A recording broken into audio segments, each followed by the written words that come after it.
আসসালামু আলাইকুম। তো কি অবস্থা কমার্সের পোলাপানরা? সামনে কুরবানির ঈদ, আর এই কুরবানির ঈদের পরেই তোমাদের কুরবানি হতে যাচ্ছে। সেটা হচ্ছে তোমাদের এইচএসসি পরীক্ষা কিন্তু খুবই কাছে, তোমাদের হাতে গোনা কিছু দিন আছে। তো এই দিনগুলো যাতে তোমরা প্রপারলি এক্সিকিউট করতে পারো, তোমরা যারা কমার্সের পোলাপান আছো সেই বিষয়ে আজকে কথাবার্তা বলবো।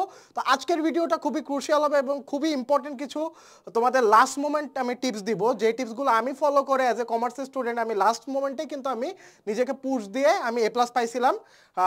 ঢাকা বোর্ডে 36তম হয়েছিলাম। ঢাকা বোর্ডে 36তম আমি লাস্ট কয়েকদিনে প্রিপারেশনে হয়নি, বাট আমার ফার্স্টে থেকে কিছু কনসেপ্ট ছিল এবং ওই কনসেপ্টটা আমি লাস্টে এসে কীভাবে পারফেক্টলি এক্সিকিউট করছি সেই স্টোরিটা তোমাদেরকে শেয়ার করব। তো তোমাদের এই ভিডিওটা আমি একটা স্টোরি টেলিং দিয়ে শেয়ার করি। তো আমার তখন এইচএসসি, আমি যখন এইচএসসি দিই তার 1 বা 2 মাস আগ পর্যন্তও আমার সিলেবাস ওইভাবে কমপ্লিট ছিল না, টু বি ভেরি অনেস্ট। তো লাস্ট 2 মাসে আমি যে কাজটা করছি, তোমরা বিশ্বাস করো আর না করো, সেটা হচ্ছে টেস্ট পেপার সলভিং। হ্যাঁ, টেস্ট পেপার সলভিং। তো এখন তোমাদের কথা হচ্ছে যে ভাইয়া without concept just test paper solving করে আপনি কিভাবে বুঝছেন? ওয়েল, বোর্ডের কোশ্চেনের সবসময় একটা নির্দিষ্ট ধাঁচ থাকে। হ্যাঁ, যে ধাঁচগুলা থেকে কোশ্চেনগুলো বারবার রিপিট হয়। তো টেস্ট পেপার সলভিং আমি কোন কোন সাবজেক্টের ক্ষেত্রে করছি এবং কোন কোন সাবজেক্টের ক্ষেত্রে টেস্ট পেপার সলভিং এর থেকে কনসেপ্ট ক্লিয়ারের উপর ফোকাস দিছি, চলো ভিডিওটা শুরু করি। তো শুরু করার আগে এখানে আমরা একটা সাপ লুডোর একটা বোর্ড আমরা সবাই চিনি। তো এখানে আমরা দেখতেছি যে আমরা ধরো অনেক দূর আগায় গেলাম, 36 থেকে আমরা টেনে টুনে 88 পর্যন্ত আসলাম। তো তারপরে আমরা একটা ভুল চাল দিলাম। হ্যাঁ, ভুল চাল মানে কি, আমরা 1 দিলাম। তো 1 দেওয়ার পরে আমরা কোথায় আসতেছি? 87। তো 87 থেকে দেখো টেনে আবার 36-এ নেমে গেলাম একটা মিস্টেকের কারণে বা একটা ভুল চালের কারণে। তো এখন তোমার সময়টা ঠিক ওই রকমই ক্রুশিয়াল। তুমি একটা ভুল চাল দিবা, তোমার এতদিন ধরে যে প্রিপারেশনটা নিয়ে আসছো ওটা পুরো মাটি হয়ে যাবে। হ্যাঁ, তো চলো তোমরা যেন ভুল চাল না দাও সেই বিষয়ে কথাবার্তা বলি। ফার্স্ট অফ অল, আমরা লাস্ট ডে টোটাল প্রিপারেশনটাকে 2টা পার্টে ভাগ করব। একটা হচ্ছে কমার্সের যে ম্যাথমেটিক্যাল রিলেটেড সাবজেক্টগুলা, আর সেকেন্ড হচ্ছে কমার্সের যে থিওরি বেস সাবজেক্টগুলা। এখন আসো ম্যাথমেটিক্যাল মানে রিলেটেড যে সাবজেক্টগুলো আছে সেগুলো তুমি কি করবা, কিভাবে সলভ করবা? ফার্স্ট অফ অল তোমাকে টাইপ ধরে খুঁজে বের করতে হবে। যেমন টাইপ বলতে আমি কি বোঝাচ্ছি, ধরো আর্থিক বিবরণী, আর্থিক বিবরণী থেকে কয়টা টাইপ থাকে? আর্থিক বিবরণী থেকে তোমার কি কি কোশ্চেন আসে দেখবা, ক নাম্বারে বলবে তোমার তোমার খ বা গ নাম্বারে বলবে মোট মুনাফা নির্ণয় করো, মোট মুনাফা নির্ণয় করো বা পরিচালন মুনাফা নির্ণয় করো, এই টাইপের কোশ্চেন থাকবে।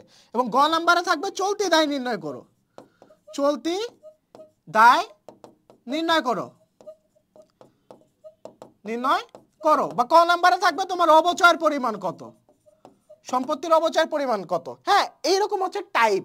তো আর্থিক বিবরণী থেকে হায়েস্ট গেলে 2 বা 3টা টাইপ আছে। ক নাম্বারে ধরো মোট মুনাফার জায়গায় নিট মুনাফা আসলো, নিট মুনাফা আসলো, বা বললো যে মালিকানা সত্ত্ব বিবরণী প্রস্তুত করো, এদিকে বললো চলতি সম্পদ বা চলতি দায় নির্ণয় করো, বা পুরা তোমার আর্থিক অবস্থার বিবরণী নির্ণয় করো।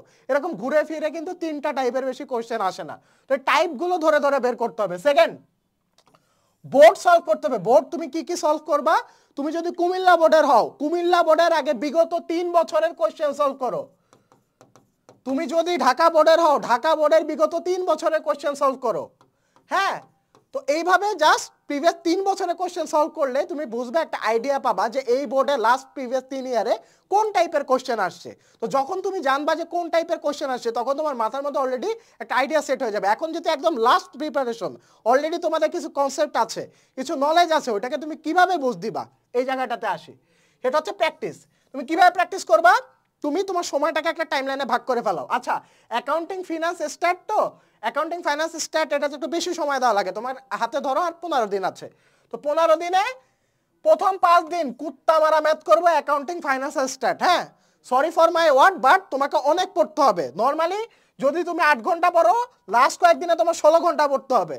হ্যাঁ, এখানে তোমার ওই যে আমি ঘুম থেকে উঠবো সকালে, ঘুম থেকে উঠে দাঁত ব্রাশ করব, নর্মাল যে লাইফ রুটিন এটা ফলো করলে চলবে না। রেকলেস পড়াশোনা করতে হবে, ঠিক আছে? লাস্ট কয়েকটা দিন তোমার রেকলেস পড়াশোনা করতে হবে। তারপর আসি ম্যানেজমেন্ট মার্কেটিং বাংলা। এখানে তোমার কুত্তার মতো টেস্ট পেপার সলভ করে লাভ নাই। এখানে তুমি কি করবা? এখানে হচ্ছে তোমার কনসেপ্ট ক্লিয়ার করবা। কিভাবে কনসেপ্ট ক্লিয়ার করবা? দেখবা আমাদের চ্যানেলে একটা অ্যানালাইসিস রোডম্যাপ দেওয়া আছে তোমাদের জন্য। তো অ্যানালাইসিস রোডম্যাপে আমি বলে দিছি কোনটা তোমার 3 স্টার টপিক, কোনটা 2 স্টার টপিক, এটা আমি কিন্তু বলে দিছি, ঠিক আছে? ইচ্ছা মতো তোমার ওই টপিকগুলোর কনসেপ্ট ক্লিয়ার করে যাবা। আর তোমার আমাদের যে টেস্ট পেপার সলভিং যে কোর্সটা আছে ক্যাপস্টোনে sure success basic to pro revision program, এখানে সবকিছু তোমার লেকচার শিটে দেওয়া আছে।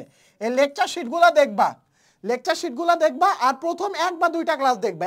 এক বা দুইটা টেস্ট পেপার সলভ ক্লাস করলে হবে কি কি ধরনের উদ্দীপক আসে এই জিনিসটা বুঝতে পারবা।